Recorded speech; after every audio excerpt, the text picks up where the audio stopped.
I loved every minute of my career. I just wanted to teach from the time I was a little girl. I used to teach my teddies and dolls, and I was just made to do that. And yeah, I loved it. And I started to get very upset toward the end of my career when the children were being taught things that I actually would not teach.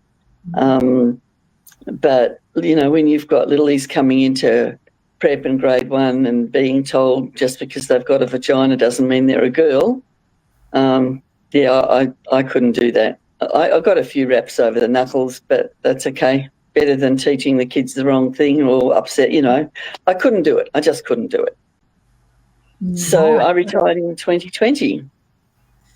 So when did that begin, telling kids that they weren't girls and they weren't boys? Oh, well, it was only really coming in toward the end of my career.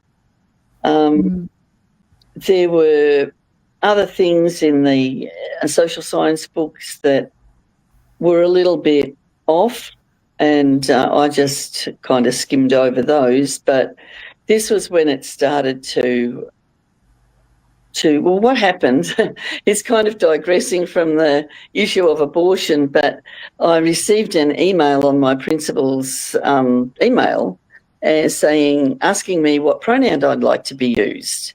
And I sent it back. I didn't have to, it wasn't mandatory, but I couldn't sit by with that either. So I sent an email back and said, I will not partake in this leftist Marxist rubbish. And I think it's ridiculous.